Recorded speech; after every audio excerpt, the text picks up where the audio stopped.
Hello everybody, स्वागत है आपका एक बार दोबारा हमारे चैनल एन टॉप पे। आज हम फिर आपके साथ एक नए संगठन के बारे में चर्चा करेंगे। ये संगठन इस समय काफ़ी एक्टिव दिख रहा है। इसके बारे में आप लोग काफ़ी क्वेश्चंस होंगे आपके दिमाग में कि आखिर ये क्या संगठन है, इसके काम क्या हैं।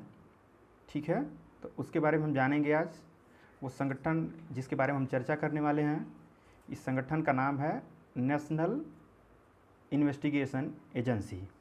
ठीक, राष्ट्रीय अन्वेषण एजेंसी इसको हिंदी में कहते हैं। तो आज हम जानेंगे कि एनआईए क्या है, इसके इस्टेब्लिशमेंट कैसे हुआ, और अभी वर्तमान में जो मामला चल रहा है भीमा कोरेगांव का या केरल में गोल्ड स्कैम का, और इसके अलावा जो कश्मीर के अलगाववादी थे उनके ऊपर जो मुकदमा चला, ये काफ़ी चर्चित मुकदमे हैं जो एनआईए ने दर्ज किए थे और उस पर जांच चल रही है। उसके बारे में भी देखेंगे और देखेंगे कि यलगार परिषद दो भीमा कोरेगांव में जो इसकी भूमिका थी, जिसको लेकर के काफ़ी सुर्खियों में रहा है ये, तो उसके बारे में भी जानेंगे। तो आज शुरू करते हैं अपने नए टॉपिक को, राष्ट्रीय अन्वेषण एजेंसी या नेशनल इन्वेस्टिगेशन एजेंसी। ठीक है, तो सबसे पहले इसके स्थापना की पृष्ठभूमि जान लेते हैं कि ये क्या ज़रूरत थी इसको इस्टेब्लिश करने की, और कौन सी ऐसी परिस्थिति थी जिसकी वजह से ये इस्टेब्लिश किया गया। सबसे प्रमुख इसकी जो वजह मानी जाती है वो मुंबई अटैक नवंबर 2008 में जो हुआ था, उसके बाद इस एजेंसी की गठन की आवश्यकता महसूस की गई, क्योंकि 2008 तक भारत में टेररिस्ट अटैक से निपटने के लिए कोई ऐसी स्पेशलाइज्ड एजेंसी नहीं थी जिसकी जांच की जा सके और उसकी गतिविधियों पर रोक लगाई जा सके। ठीक है, ये सबसे महत्वपूर्ण एक कारण माना जाता है, तात्कालिक कारण। इसके अलावा अगर हम देखें तो पिछले कई वर्षों से भारत में आपको पता ही है कि आतंकी घटनाएं होती रहती हैं। जैसे हैदराबाद बम ब्लास्ट हो गया, मुंबई ब्लास्ट हो गया, पुणे वाला ब्लास्ट हो गया, ये सारे के सारे लाइन से बम ब्लास्ट होते जा रहे थे और कोई ऐसी एजेंसी नहीं थी जो पूरी तरीके से इसको इन्वेस्टिगेट कर सके और इसके कारणों को पता लगा सके। कोई स्पेशलाइज्ड एजेंसी नहीं थी।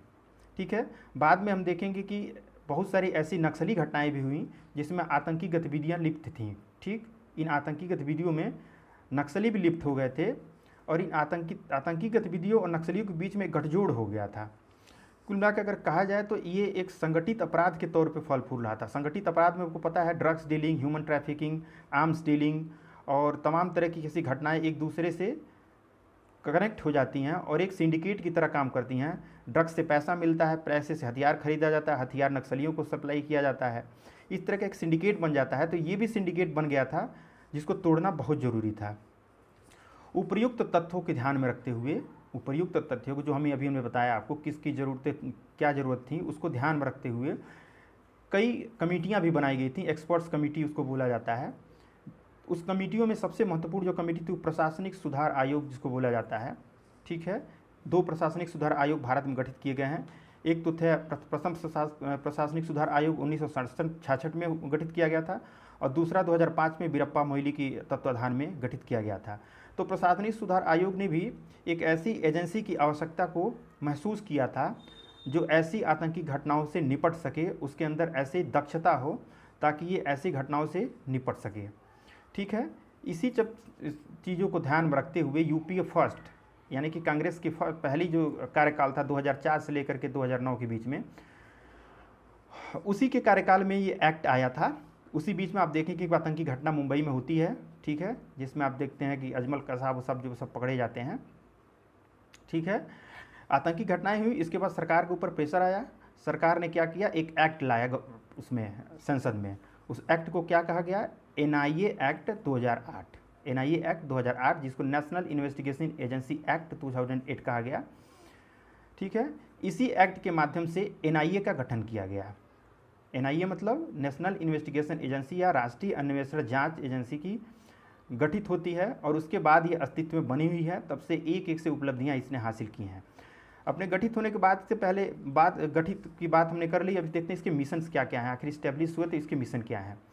सबसे पहले जो इसका मिशन है, एनआईए एक्ट में सूचीबद्ध जो भी अपराध हैं, यानी कि एनआईए एक्ट में कुछ लिस्टेड अपराध हैं जैसे टेररिस्ट एक्टिविटी है, ह्यूमन ट्रैफिकिंग है और सब ऐसी चीज़ें हैं जिसके बारे में एक लिस्ट दी गई है। उसी लिस्ट पे एनआईए जांच करती है। ठीक है, तो इन अपराधों की जो सूचियां हैं उन सूचियों पर तकनीकी दक्ष एवं प्रोफेशनल तरीके से जांच करना, यानी कि टेक्नोलॉजी के हाई एंड रिसोर्सेज का इस्तेमाल करना और ऐसी एक्टिविटी की जांच करना इसका सबसे पहला मिशन है।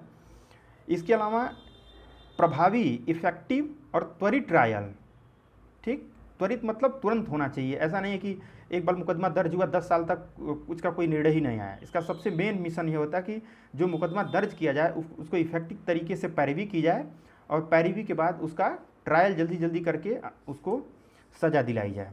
तीसरा इसका जो सबसे महत्वपूर्ण मिशन है कि ये अन्य एजेंसियां, जैसे मान लीजिए स्टेट लेवल पे कोई एजेंसी है, सीबीआई है, सीआईडी है और बहुत सारी एजेंसियां काम करती हैं स्टेट के लेवल पर भी, तो अगर वो एक कोई ऐसी घटनाएं देखती है जिसमें आतंकी लिंक है तो उसके केस के जांच में भी ये मदद करती है। इसका ये भी मिशन है कि उनको मदद की जाए और ऐसे केसेस को जल्दी से जल्दी निपटाया जाए। ठीक, एक और महत्वपूर्ण कार्य जो भारत में अभी तक नहीं हुआ था, जितने भी आतंकी घटनाएं हुई हैं तो उनसे संबंधित एक डेटाबेस का अभाव था।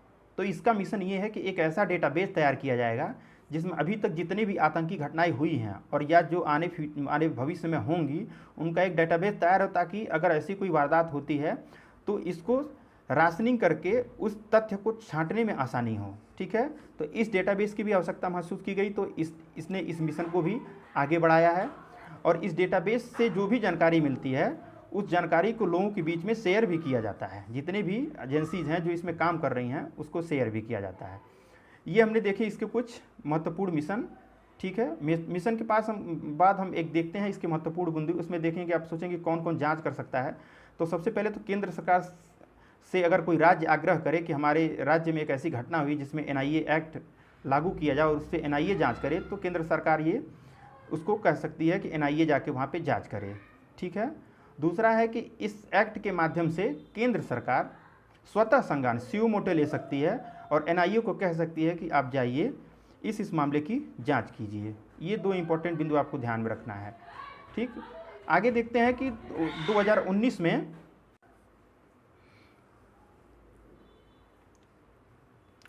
ठीक है, तो अब देखते हैं कि एक संशोधन हुआ था एनआईए में, बहुत महत्वपूर्ण संशोधन है ये। जुलाई 2019 में हमारे गृह मंत्री अमित शाह जी ने इसको इंट्रोड्यूस किया था। इसकी बहुत ज़रूरत भी महसूस की जा रही थी।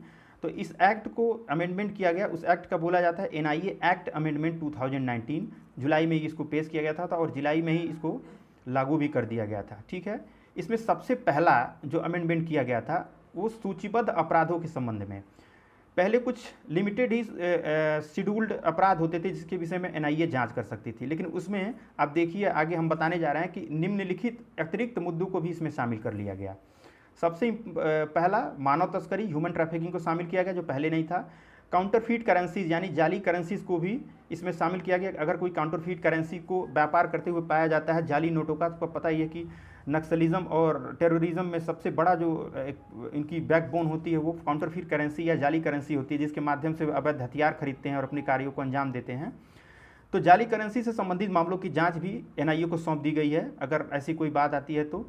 इसके अलावा तीसरा पॉइंट है ऐसे हथियारों की खरीद या बिक्री को प्रतिबंधित करता है जिस पे कानून के माध्यम से रोक है।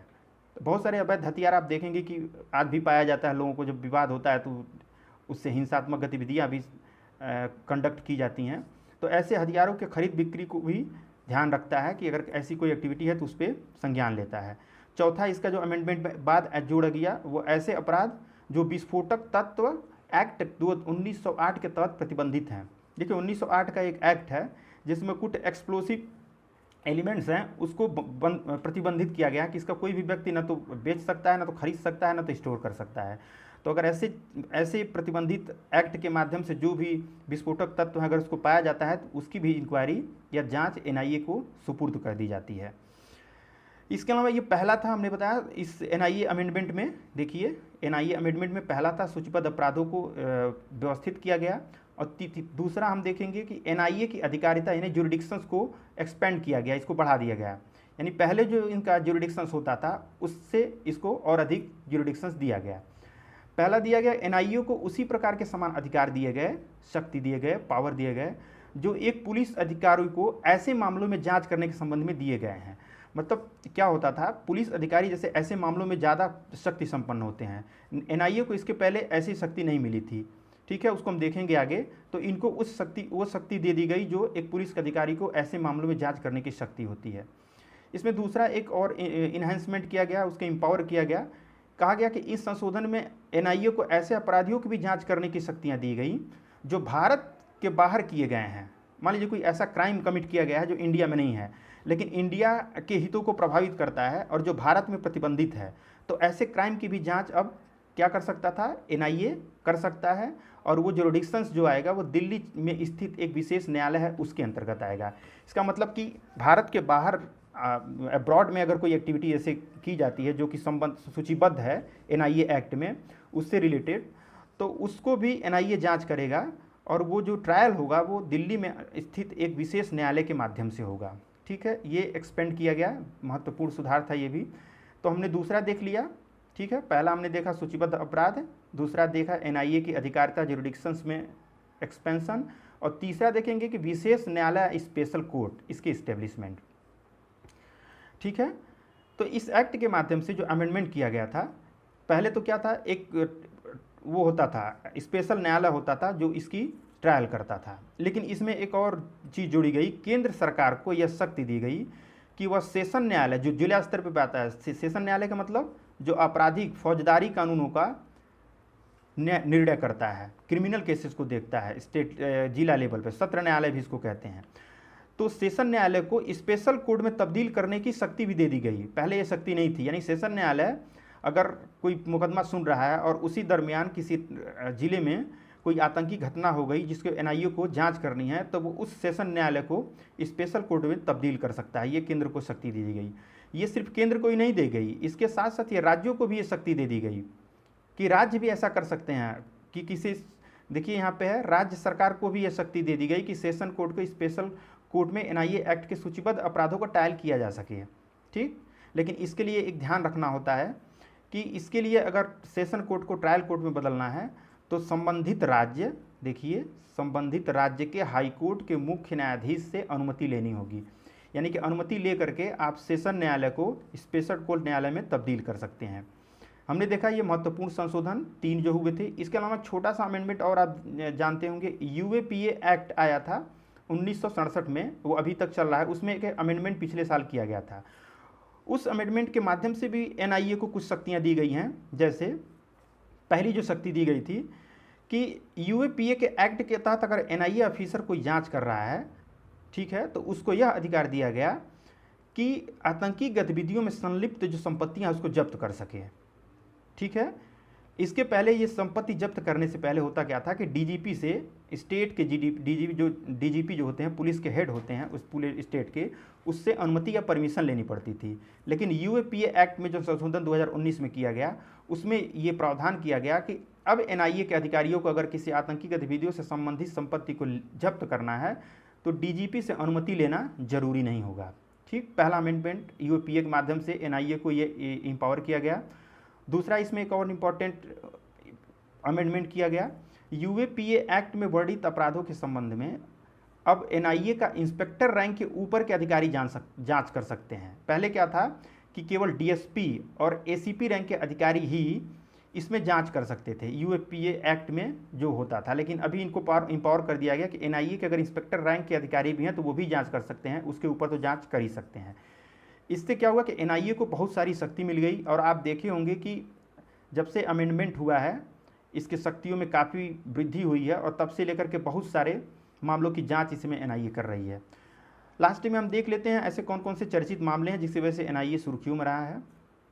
सबसे पहला मामला आपको पता ही है कि कश्मीर के अलगाववादी जितने भी गुट हैं उनकी जाँच की गई और पता चला कि इनकी कुछ ऐसी गतिविधियाँ हैं जो बाहर के देशों से क्रियान्वित हो रही हैं और कुछ उन्होंने इन एप्रोप्रिएट एसेट्स भी क्रिएट कर ली थी, जिसको इंक्वायरी के बाद एनआईए ने जब्त कर लिया है, यानी कि इनके संपत्तियों को भी जब्त किया गया है। ठीक, उसके बाद अभी देखेंगे हाल ही में आया केरल में गोल्ड स्कैम का मामला आया है, इसको इसने हाथ में लिया है। ठीक है, और तीसरा जो सबसे चर्चित मामला जिस पे हम विस्तार में थोड़ा चर्चित करेंगे वो था भीमा कोरेगांव हिंसा में शामिल एल्गार परिषद के सदस्यों की भूमिका की जाँच भी एनआईए इस समय कर रही है। अब देखते हैं विस्तार में भीमा कोरेगांव हिंसा का मामला क्या था, इसको आप समझिए अच्छे से। अभी तक बहुत लोग कंफ्यूज होंगे कि आखिर ये मामला क्या था। हम आपको बता रहे हैं बहुत ही आसान शब्दों में। ठीक है, देखिए भीमा कोरेगांव एक युद्ध था, युद्ध हुआ था, ठीक है। ये युद्ध जो होता पेशवा और ब्रिटिश आर्मी के बीच में हुआ था। पेशवा आपके पता है कि मराठा के उत्तराधिकारी थे, मराठा जो साम्राज्य था, शिवाजी जिसको इस्टेब्लिश किए थे, उसके उत्तराधिकारी पेशवा हुए। तो पेशवा और अंग्रेज ब्रिटिश आर्मी के बीच में, जब भारत स्वतंत्र नहीं था, जब गुलाम था, तो ब्रिटिश आर्मी की तरफ से और पेशवाओं के बीच में एक लड़ाई लड़ी गई थी। उसी की 200वीं वर्षगांठ, उसी लड़ाई की, भीमा कोरेगांव उस जगह का नाम है, उसी की ये 200वीं वर्षगांठ देखिए यहाँ पे 200वीं वर्षगांठ 31 दिसंबर 2017 को आयोजित किया गया। और ये जो आयोजन हुआ था वो शनिवर्धा फोर्ट है एक पुणे में एक शनिवर्धा फोर्ट है, वहाँ पे आयोजित किया गया, ठीक है। और ये जो आयोजन किया गया था उसको नाम क्या दिया गया? एल्गार परिषद। क्या दिया गया? एल्गार परिषद नाम दिया गया। एल्गार परिषद का मतलब होता है, एल्गार का मतलब होता है कि लाउड डिक्लेरेशन, किसी चीज़ की तेज से उद्घोषणा करना। परिषद का मतलब काउंसिल होता ही है, जहाँ पे कुछ लोग इकट्ठे होते हैं। तो एल्गार परिषद का ये लिटरल मीनिंग है। तो इस इवेंट को नाम दिया गया एल्गार परिषद, ठीक है। और अब ने आपको बताया कि ये जो आयोजन किया गया था, कहाँ किया गया था? शनिवर्धा फोर्ट, यहाँ पे किया गया था। हुआ क्या था कि शनिवर्धा फोर्ट जो था वो पेशवा की गद्दी था, मतलब पेशवा यहीं से रूल करते थे और ये इवेंट यहीं मनाया जाता है। तो यहीं मनाया गया था, पेशवा की गद्दी यहीं पे थी। और ये पेशवा जो हुआ करते थे मराठा के, ये चित्पावन ब्राह्मण थे, ठीक है, ब्राह्मण थे। अब देखिए कैसे इसको जातिगत रंग दिया जा रहा है। परिषद, एल्गार परिषद नाम से इवेंट हुआ, शनिवर्धा फोर्ट में पेशवा की गद्दी है, वहीं पे इवेंट होता है। और ये पेशवा कौन थे? चित्पावन ब्राह्मण थे। अब हुआ क्या था कि भीमा कोरेगांव युद्ध जो हुआ था, भीमा कोरेगांव युद्ध, उस युद्ध में एक बटालियन थी जो महार जाति के, यानी कि वहाँ की उस मराठा साम्राज्य की एक दलित जाति है, ये भी ब्रिटिश आर्मी की तरफ से लड़ रही थी, ठीक। ब्रिटिश आर्मी की तरफ से महार जाति के लोग लड़ रहे थे और पेशवा के खिलाफ लड़ रहे थे। क्योंकि ब्रिटिश आर्मी में थे तो पेशवा से और अंग्रेजों के बीच में बराबर लड़ाई होती रहती थी, आपको पता ही है। पानीपत के तीसरे युद्ध में देखेंगे आप किस तरह से पेशवा साम्राज्य पूरी तरह से ध्वंस हो जाता है। तो उसी में जो लड़ाई हुई थी, तो ब्रिटिश आर्मी की तरफ से ये महार जाति के लोग एक बटालियन से लड़ रहे थे और एक तरफ से पेशवा की सेना थी, ठीक है। तो इसी युद्ध में पेशवा की सेना को ये भीमा कोरेगांव के युद्ध में महार की जाति की जो बटालियन थी, पेशवा की सेना को बुरी तरह से हरा दिया था। ये वर्षगांठ हर साल मनाई जाती है, ठीक है, लेकिन सामान्य तरीके से मनाई जाती थी, इसमें कुछ हो हल्ला नहीं होता था। यानी कि जो ये जीत थी महार जातियों की, इसको लोग सेलिब्रेट करते हैं, जो कि वहाँ का रिचुअल्स है। लेकिन समस्या तब खड़ी हो गई कि इस उत्सव को जो 31 दिसंबर 2017 को आयोजित किया गया था, दलित बनाम ब्राह्मण के विजय के रूप में मनाया जाने लगा। देखिए किस तरह से इसको ऑर्गेनाइज किया गया है। यानी कि जो अभी तक सामान्य तरीके से मनाया जा रहा था उसको दलित बनाम ब्राह्मण बना दिया गया और एक जाति संघर्ष का कलेवर दे दिया गया, ठीक है। इस उत्सव में इतना ही नहीं हुआ, ये सब देने के बावजूद हुआ क्या था, इसको प्रतीक सिंबल क्या दिया गया कि जाति आधारित कास्ट बेस्ड इवेंट आयोजित किए गए। मतलब इसे दिखाया जाता था कि महार जात मजबूत है, ब्राह्मण कमजोर है, या इस तरह के इवेंट्स आयोजित किए गए। और कुछ ऐसे स्पीकर्स थे जिन्होंने बहुत ही घृणास्पद हेट स्पीच दिया, ठीक है, जिसके परिणाम स्वरूप वहाँ के आसपास के जो सवर्ण जाति के लोग थे वो भड़क गए। और 1 जनवरी 2018 को वहाँ पे एक भयानक हिंसा हुई जिसमें कई लोग मारे भी गए थे, आपको पता ही है। तो ये थे पूरा भीमा कोरेगांव का मामला, जिसमें प्रमुख अभियुक्त जो हैं वो आप नाम देख सकते हैं उनके कौन कौन से थे। पहले तो ये थे वरवरा राव हैं, ये भी शामिल थे। सुधा भारद्वाज हैं, ये एक लॉयर हैं, ठीक है। गौतम नवलखा भी एक अभियुक्त हैं। एक है वेरनॉन गोंसाल्वे भी हैं। और अभी देखेंगे कल के डेट में, यानी कि कल आपका कौन सा तारीख था, कल शायद 28 था, तो 28 तारीख को 28 जुलाई 2020 को एक DU के प्रोफेसर हैं इंग्लिश डिपार्टमेंट में, ठीक है, हनी बाबू, इनको भी गिरफ्तार किया गया इस मामले में। इन सब की भूमिका को NIA ने संदिग्ध पाया है, इसलिए इनके खिलाफ मुकदमा चल रहा है। और आपको पता है कि इनमें से बहुत सारे लोग जेल में भी हैं। तो ये था पूरा भीमा कोरेगांव का मामला। NIA के बारे में हमने आपको पूरा अच्छे से बताया है। उम्मीद है कि आपको जो भी डाउट्स होंगे NIA के बारे में क्लियर हो गए होंगे। अगर कोई डाउट हो तो कमेंट्स बॉक्स में दें, अगली वीडियो में उसको हम क्लियर करने की कोशिश करेंगे। तो कैसा लगा आपको वीडियो, आप बताइएगा कमेंट के माध्यम से, ठीक है।